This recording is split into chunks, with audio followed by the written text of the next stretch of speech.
I'm Sue Beeson. I'm a trustee of Hartlebury Castle Preservation Trust.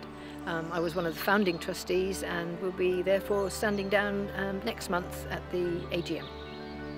The Trust Management Board is changing at the AGM in March.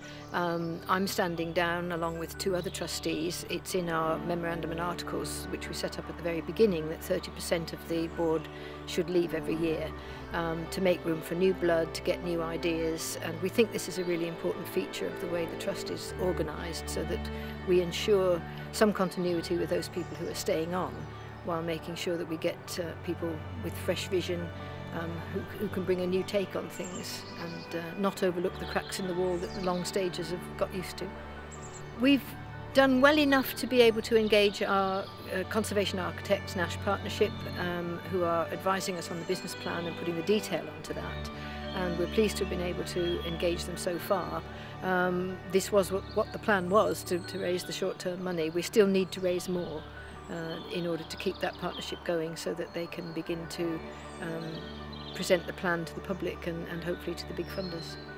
I suppose the past 12 months have seen getting all the infrastructure into place that's enabled us to start serious recruitment of volunteers. We've just recently trained 40 new volunteers, and we're beginning to put them to work in a variety of different jobs. And the other one is working in a much closer partnership with the County Museum, and I think there's a lot of movement going on to make sure that this partnership between the County Museum and the Trust is one that takes the whole project forward into the future.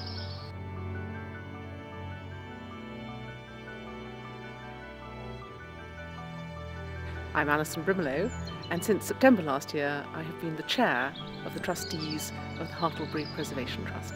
I joined the Trust earlier in the year, once I had retired, but my interest in historic buildings is a lifelong interest, and I have to say it would be very strange if one couldn't become passionately committed to saving Hartlebury. We don't have significant changes to the plan, but it has been evolving, and with the conservation architects we now have 5 strands for what is going to happen at Hartlebury, assuming we can get hold of it.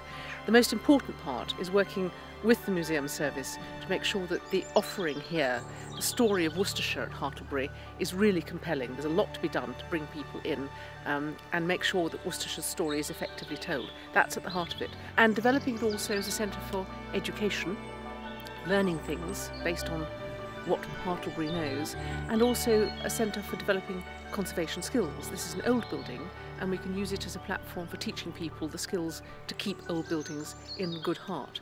In a year's time, I hope that it's going to be very clear that the Trust has succeeded in its objective of securing the future of the castle and its library, that the Trust is working in an active partnership with the museum service of the county, and people are queuing up to see what is happening at Hartlebury. I hope that the Trust will be capitalising on all the hard work that's been done for the last 2 years, and that I know will go on for the next year, and be in a position to be taking possession of the castle. Certainly getting to that point where they feel that this is a job well done, and we're now ready then to start the next big phase, which is making it work.